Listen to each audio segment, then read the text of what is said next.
I was invited to a Masonic lodge, the Artemio Ricarte Lodge in Fort Bonifacio.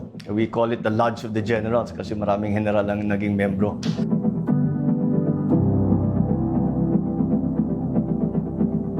You know, I always find it very interesting to be part of the ritual and the history because the Freemasons have been around for more than 250 years.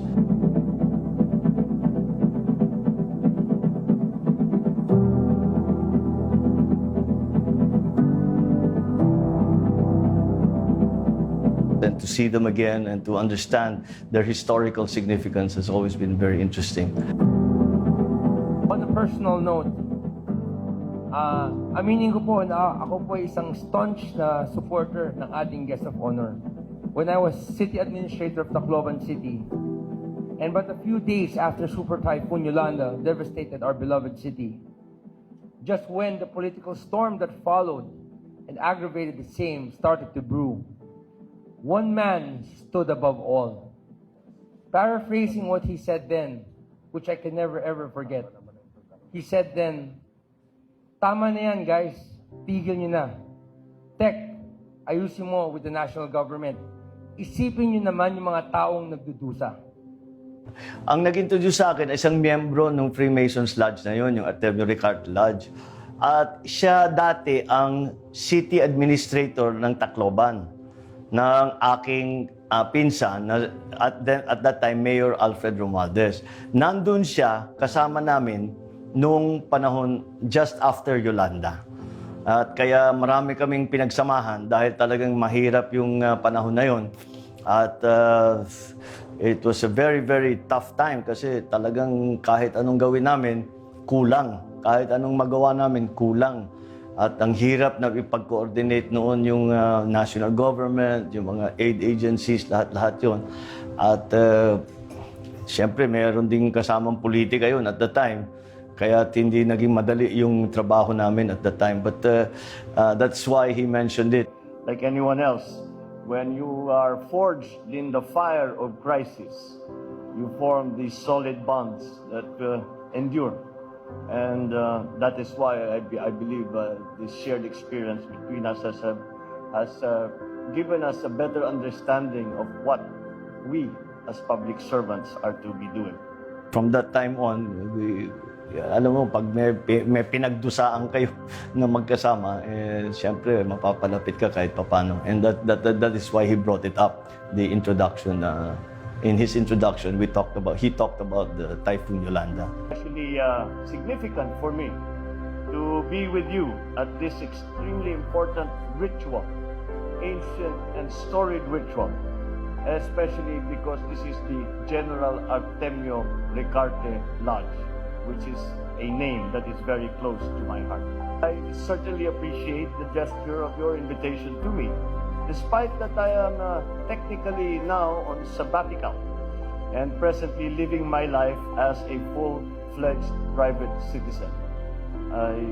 That is a claim I make, although I'm sure maraming hindi maniniwala because I'm always in the news and naninigaw. Congratulations to the newly inducted officers. I wish you all the best as you set out for a very productive and successful term at the helm of the Lodge.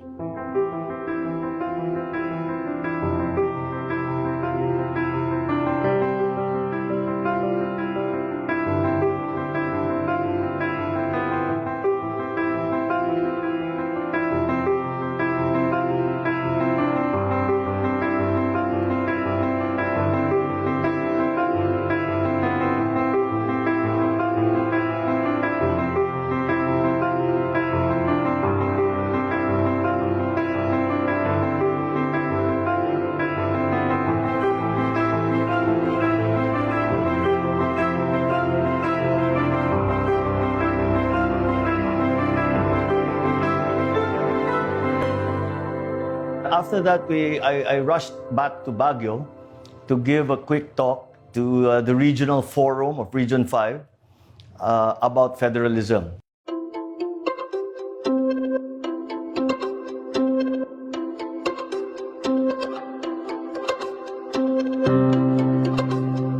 The audience was essentially mga barangay officials And so I was trying to explain as best as I could what federalism would mean to them and why it's a good thing, what are the advantages, what are the disadvantages.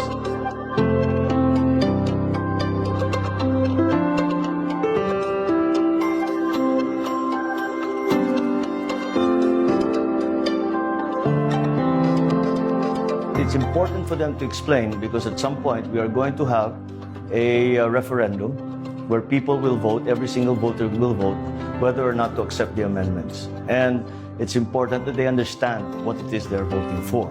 So we start with the barangay officials to disseminate that information. Mayor Mauricio Dumogan, at habang pinapanood ko siya, pinapakinggan ko siya, ika ko, ito talaga this is the view of a local government official.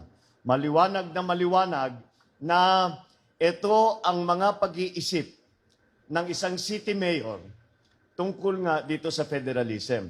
Now, why is that important? It's important dahil ito rin ang pag-iisip ng city mayor of Davao City na naging pangulo kaya niya sinasabi yung federalism. People have to know this is a fundamental change in our political system. And a fundamental change as big as this will affect every single Filipino. And furthermore, as I said, they will be voting to accept or to deny those changes that will be proposed. So they have to know what they're voting for. That's why these kinds of activities, the mga fora na ganyan, kailangan talaga mapag-usapan. And we have to hear, as ever, we have to hear from everybody because every single Filipino is a stakeholder in this process. Federalism is an attempt, sinusubukan natin na ilapit ang pamahalaan sa taong bayan.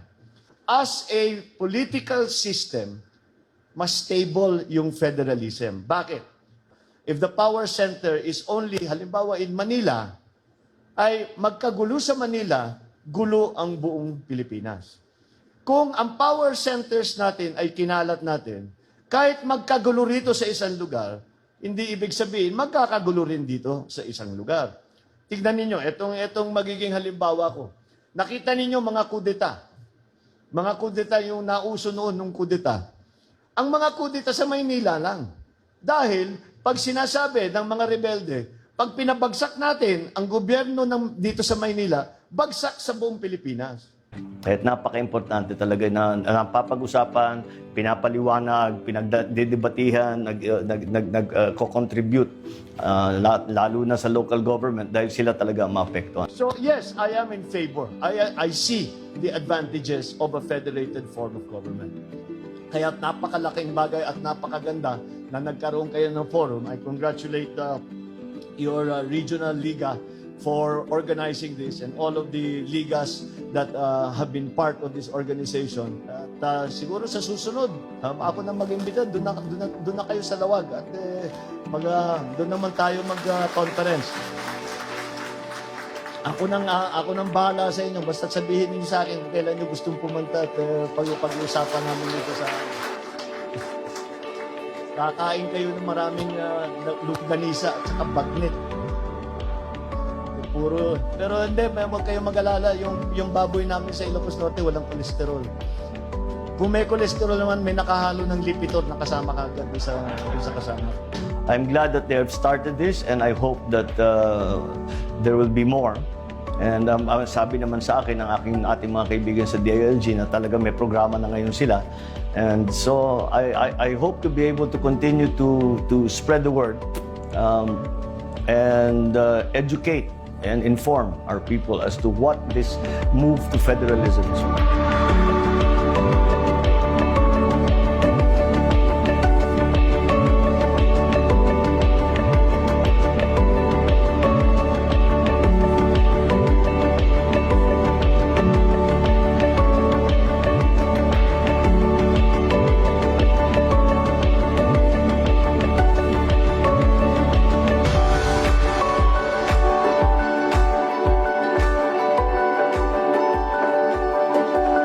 Today is Kong Hei Fat Choi. Today is the beginning of the Chinese New Year, And I will be going to visit with my friends in Binondo to help them celebrate the Chinese New Year and give the year a good start, to bring us all luck, to bring us all good fortune.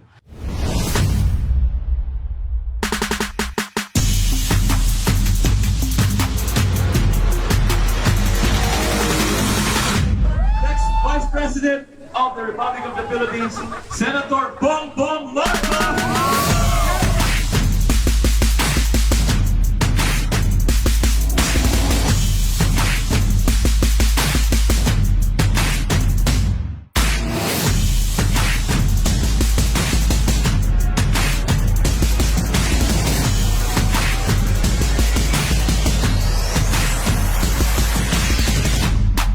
Happy New Year! Kung hey, Pachoy, sa inyong lahat! Yeah! Tama-tama ito. Akala ko, nung pagpasok ko, akala ko, rally ng Marcos ito eh. Nakapula ko na lahat.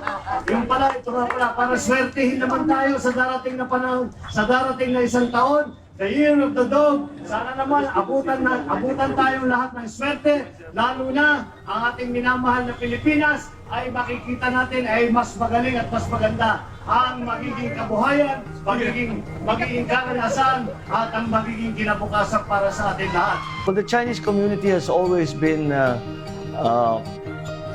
somehow sympathetic to the Marcos family, and I think vice versa. And that is because I think it was in my father's time that the Chinese were first, the Chinese nationals were first accepted institutionally, legally, into our economy, our society. And kaya naman yung mga yumaman, sinasabi nila, diyan nagsimula. Dahil so that bond has always been there. And lagi ko nga sinasabi, ang mga Chinese, hindi sila nag-iisip na in 5, 10 years. Yung generation sila mag-isip. Kaya kahit hanggang ngayon, hindi nila nakakalimutan yun.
Maraming salamat sa inyong napakainit na pagsalubong.